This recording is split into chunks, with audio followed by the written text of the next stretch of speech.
Good morning. Good morning. I know I've said this before. Those of you that see us online, you're missing a whole lot. If you can get here and watch the countdown, it's always an experience. Good morning. I'm the Reverend Judy Cooper, your associate pastor. On behalf of our pastor, the Reverend Gregory P. Kent, we welcome you to the Andrew Jackson Davis Building and our Sunday service. If you're a first-time visitor, raise your hand because we have a little bag to give you, and we'll have Gio hand them out for us. Keep your hand up. Okay, great. Okay. What? I only brought 10. I think we have some over here on this side.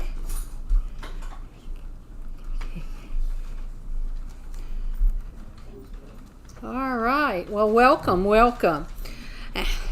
And at this time, I asked you to be sure you turn off your cell phones, place them on vibrate, mute, whichever way it'll be quiet. I know probably a lot of you have already started your Christmas ring on your phone. We have to wait until December to hear those. Okay? All right. At this time, I'd like to ask Terry to come up and light the 3 candles, symbolizing the unity of body, mind, and spirit. Good girl, you got it on.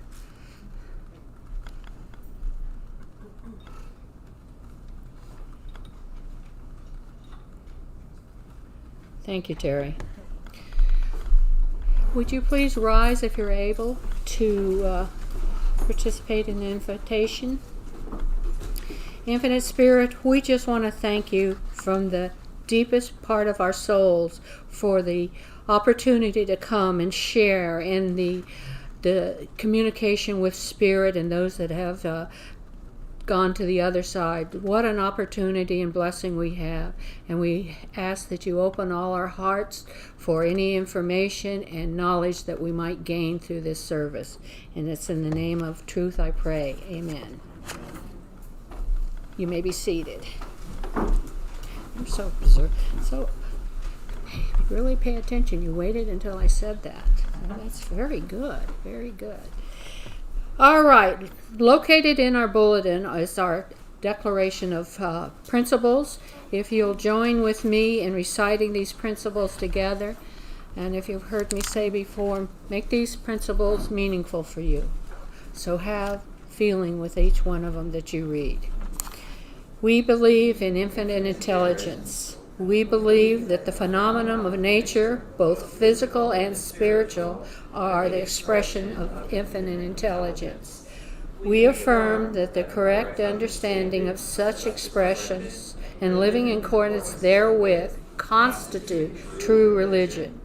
We affirm that the existence and personal identity of the individual continue after the change called death. We affirm that communication with the so-called dead is a fact, scientifically proven by the phenomenon of spiritualism. We believe that the highest morality is contained in the golden rule, whatsoever ye would that others should do unto you, do ye also unto them. We affirm the responsibility of the individual and that they make their own happiness or unhappiness as they obey or disobey nature's physical and spiritual law. We affirm that the doorway of reformation is never closed against any human soul here or hereafter.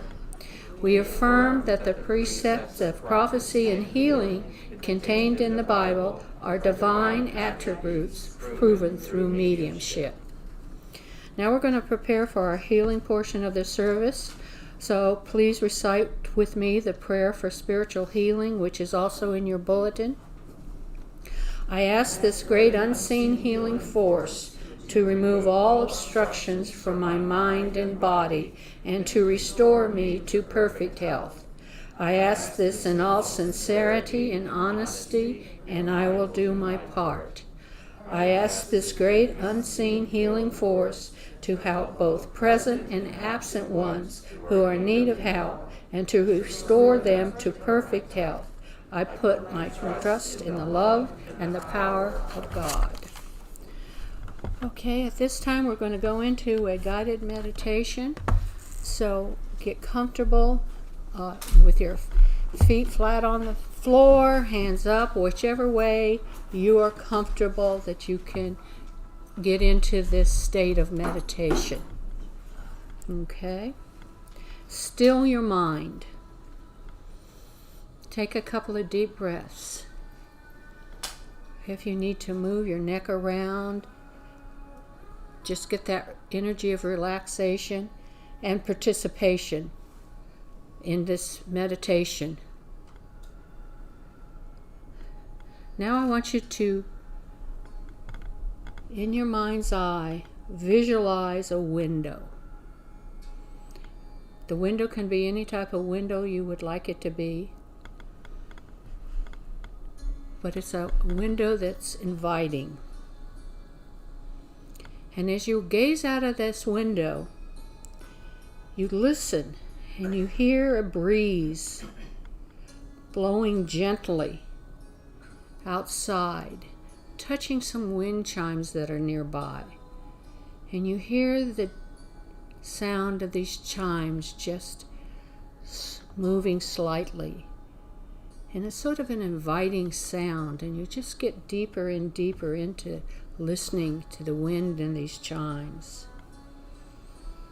Now you go to that window and you open it up.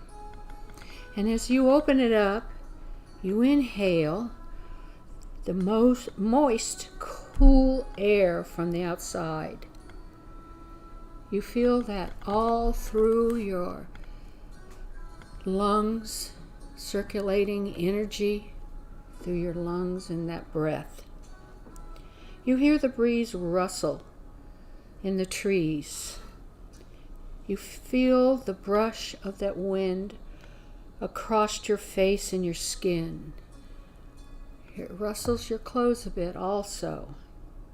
You inhale this relaxing air, enjoying it. You feel it. You smell it. You become aware of some clouds gathering in the distance. You inhale and exhale so slowly, very content on where you're at this very moment, this very instant, this very breath. You have nothing to do, just sit and relax.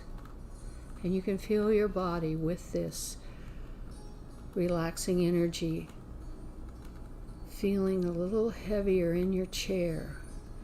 And you're giving away all that tension that's been around you.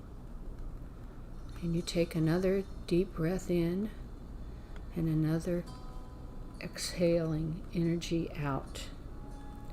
Now you become aware that this breeze starts to stir a little bit more strongly. You feel the wind becoming stronger, but you're enjoying the contact with this wind. You feel it. As earlier, you also smell it, and it's refreshing. Now the rain begins to fall. You became aware of the sound of the drops, first coming very lightly, but you're aware of the drop, drop, drop on your face. You're aware of the earthly odor, the smell of the earth as the earth gets damp with this rain. All your senses are heightened with the falling of these raindrops. Now it becomes a little heavier now. The wind is a little stronger, the rain is a little heavier, and you step into a shelter that is nearby. You are excited as the sound of the rain gets louder and louder. Off in a distance you hear thunder, but it doesn't make you nervous or frightened. It's almost like a peaceful beat of your heart when you hear this thunder. As the rain gets louder, you inhale, you exhale, remaining calm and peaceful. Stay in that energy, feeling the peace and the calm, even in this little rainstorm. Be aware of how you feel and the joy you feel with this storm. Stay there. Enjoy it. Feel the calmness. Feel your body totally relaxed. Totally relaxed. As this rain falls, you're also aware of how your soul is being cleansed and washed of any doubts, any pains, any worries. You're just so thankful to be here in this rain. You feel energized, invigorated, with a sense of hope, with a sense of peace, with a sense of joy.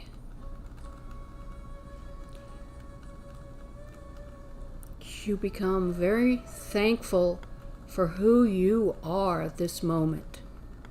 Very thankful. You become very thankful for the earth,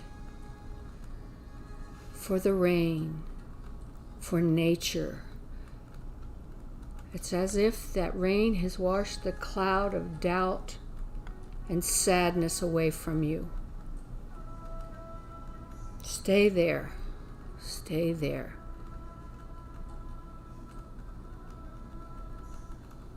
You also become aware that any time that you might feel heavy in your soul, that you can bring up this vision and walk through it and gain that peace, gain that calmness, gain that hope.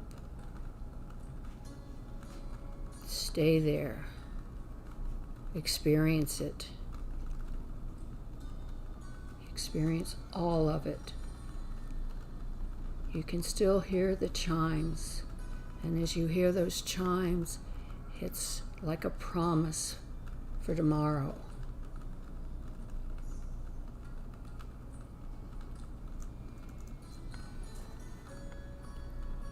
Now we become aware that it's time for us to come back to the hall, come back to the moment, but you can bring that sense of peace and calmness back with you. So, when you're ready, open your eyes and just feel that experience and take it with you.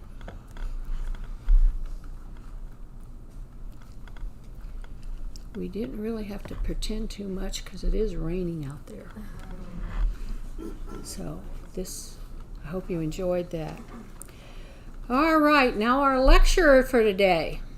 Some of you might not know him. The rest of us, we know him. Okay? He is a ordained minister, commissioned spiritualist healer, certified medium, teacher, and our pastor. So I'd like to welcome the Reverend Gregory P. Kent.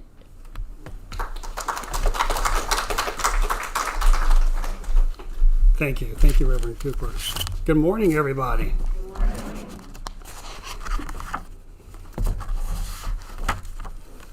I love the rain. I really love the rain. Don't like driving in the rain, but I like the rain. Recently, I found myself waiting at a red light at one of our busy intersections, something we probably do every day. As I sat patiently waiting for the extra long red light to turn, I noticed a white bird standing in the grassy median, looking right at me. And I was thinking, well, this is interesting. Because as I stop at red lights or stop signs, I look around. What's going on around me? I look in the cars next to me. I want to know what you're doing. I'm just curious. I need to be entertained for 3 minutes. So as I look, this bird, it's a white egret, staring straight at me.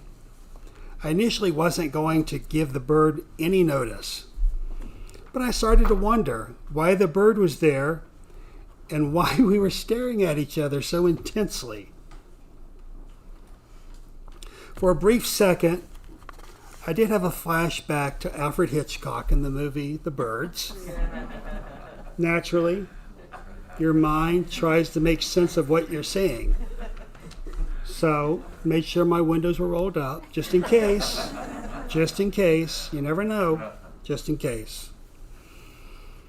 These white birds, egrets, typically are seen out with the cattle in the pasture, at least in central Florida. It's further south where I'm from. They like to hang around the cows, eat the bugs, and whatnot. So certainly seeing one at a busy intersection caught my interest. Watching the bird watching me got me curious a little bit. And why was he staring so intensely at me? I thought, well, perhaps, just perhaps, the bird wanted to tell me something. I'm a spiritualist. You know, messages can come from anywhere. So, this is my opportunity to listen to the egret.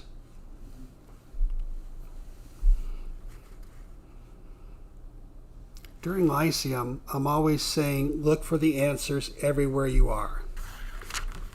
Ask your questions, then go to the quietness and listen for your answers. So maybe, just maybe, this was the opportunity I've been waiting for. I got quiet so the bird, the egret, could communicate with me. I was ready. I was open. I was receptive. That's how my mind works. I know y'all are thinking, God, that's a strange thing to do while you're sitting at a light. But that's how my mind works. That's how I process information. I might not share everything I see, but I do take the time to look around and to see what's going on around me. I notice things, and I try to make sense of what I'm seeing the best way I can. The events happening around us every day in our lives. Do you take the time to think and look around? Why is this happening? Many people just become so focused on themselves or in their lives, they forget to stop and look around. It's just so much going on, they can't unfocus to focus on something else. Like this old saying, stop and smell the roses. So I stopped to talk to the egret. Never said I was normal. Never said it. As you probably have heard many times by now, the pandemic has changed us. It really has. We're adapting in our own ways. It's changed us into social isolation. We've heard this before, nothing new. Social distancing. As you can see here, we try to distance each other 6 feet-ish apart. Better or worse, we don't know what's going to happen in the future. We don't know when the pandemic's going to be over. We don't know when we're getting back to our normality, But the chances are our normality's changed. This is possibly the new norm that we have to get used to. I've had friends who are very social. Now they don't go outside. I just got an email from a friend who said she's stocked up for 6 months. She has no plans to go outside. I find that a little extreme for me, but I understand. They're scared. People are scared. We've changed. A year ago, if you were to walk into a bank with a mask on, you knew something bad was about to happen. Now it's common. People are walking into banks, walking into the stores with the masks on. Last night, I went to a store and forgot my mask. I felt out of place. Everyone had their mask on like they should have. I felt out of place. So masks are now a commonplace. Who would have thought? But I digress for a moment. Nature is a very fascinating thing to watch. How many of you actually stop and watch nature? Okay? A lot of you, I'm impressed. There are many wonderful and beautiful things to see. Nature is unfolding around us at all times. The situation as I see it and as I interpret it, individuals aren't taking the time to realize what's happening around them as much as they should. They get caught up with life, with their personal issues. Family situations take a toll on us. Work situations take a toll on us. Life in general takes a toll on us. It's understandable. Instead of taking a brief break outside, instead we need to take these breaks outside, like a short timeout. There are times when I get up from my desk and I'll just walk outside just to clear my head. I need a break from what I'm doing, so I just walk outside and I listen. I listen to the birds, I listen to the wind, I listen to whatever is happening. And that's a nice break. Because at times we fill ourselves with what? What's on TV? What's the news on? What time does the news come on? What time is this? What time is this? We have to have dinner on the table. The kids have to go here. Husband or wife or spouse, partner has to go here. We get so consumed with what our daily schedule should be, we don't take the time just to relax. Even if it's just for 10 minutes, a 10-minute break is phenomenal. And most of the news, in my opinion, or the TVs that you're looking at, they're not really always good information or avenues of good information, because what you're listening to is the person's perspective. It possibly can be slanted away from your belief. So you're listening for 20 or 30 minutes to an hour of something that is not how your brain is working that day, or something you're not really interested in. But you listen, and your brain listens. It might surprise you, might not surprise you. I haven't watched television in months. I just don't turn it on. I don't see the need to turn it on. If I want to watch, or if I want to know what's going on with the news, I look on the internet. I go to newspapers and read newspapers online. That way I can control the information I'm reading. I don't have to rely on someone else telling me their point of view. So I can scan 4 or 5 newspapers in 30 minutes and I'm on my way. Now I do watch Netflix. I will confess I watch Netflix. And I will binge watch something. You know, I'm going to be honest. The Crown came out, and I've binge watched it in 2 days. Watched the whole third or fourth, whatever it is, series. You know, it's a nice little escape. Documentaries, I'll just binge watch them. You know, I need that escapism, and that's the way I escape. And I don't have a cable bill. I'm so excited about that. One less bill. If I want to know what's going on, absolutely, I turn to the internet, looking at newspapers.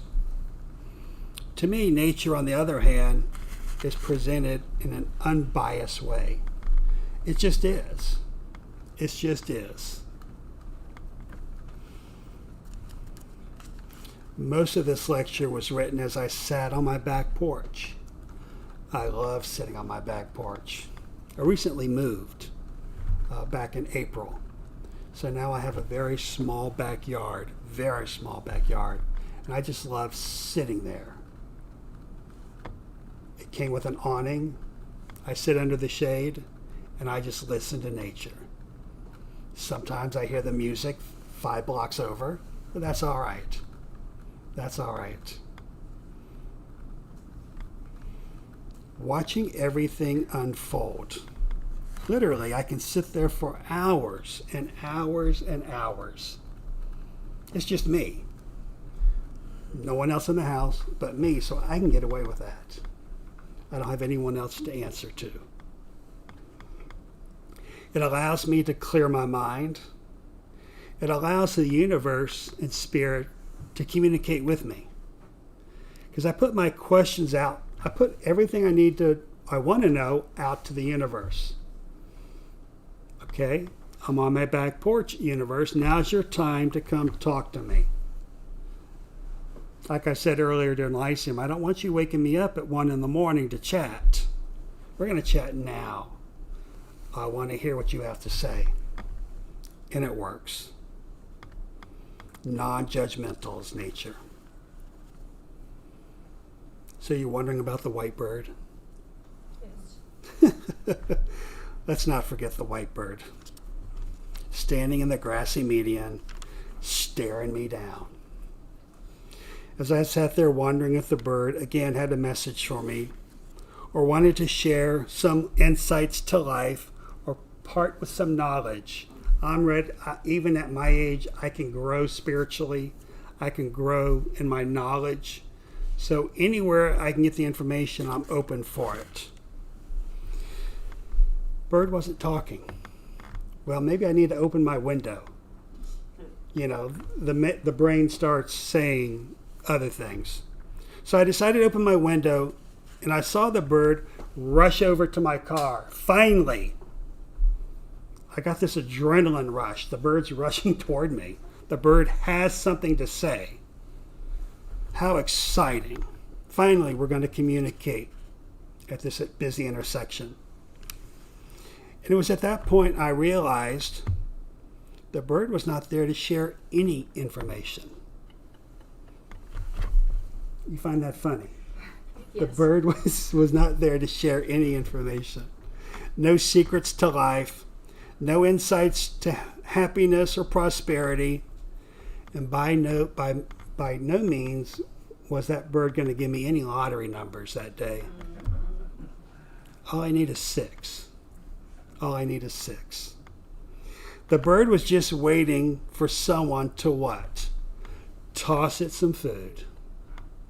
That's the only reason that bird was there. Waiting to be fed. You see, a car pulled up behind me as I waited. And the bird saw them open up their window, and it rushed away from me to get the French fry that was being tossed out. That's all it was waiting for. Someone to give it a French fry. And that's okay. One day, while the bird searched for bugs in the grassy median, someone threw it some food. That's why the bird started to change its routine. That's why the bird was staring at me, waiting for me to feed it. Its behavior, the learned behavior, changed. It went from eating the bugs to now waiting for French fries or a piece of bread or anything that was being tossed out. Just like me sitting on my back porch waiting for the universe to talk to me, the bird patiently waited at the intersection for someone to toss it some food. If I was a little more observant, as I claim to be, I would have noticed a McDonald's on the corner and probably would have explained a lot more than what was going on through my brain. The bird had learned to adapt to its surroundings, to a new way of life, trading the cows for the cars, trading the bugs for the fries. Its life was made. All it had to do is stand there and wait. So maybe I actually did learn something from the bird, as a matter of fact. Finding happiness where you're at. Finding happiness wherever you're at. Find contentment in what you are doing, wherever you're doing it. If you don't like the cows, go stand with the cars. If you don't like the pastures, go stand in the median, or vice versa. It doesn't matter. Either way, your needs will always be met. The universe will always take care of you, no matter where you're at, no matter what you're looking for. The universe will always be there, watching and taking care of you. So what do you need to do? One thing. The only thing you need to realize is where you're standing. Does it make you happy, or does it not make you happy? If where you're currently standing does not make you happy, then go stand somewhere else. It's just that easy. Don't think you're bound to one certain misery when you can go and find happiness somewhere else. That's all the bird was teaching me. Happiness can be found anywhere. And I think the ultimate realization is wherever you're standing should make you happy. So think about where you are now, where you're standing, and if you're happy. And if you're not, go stand someplace else where you can be happy. So thank you so much for listening to my egret story today. Thank you.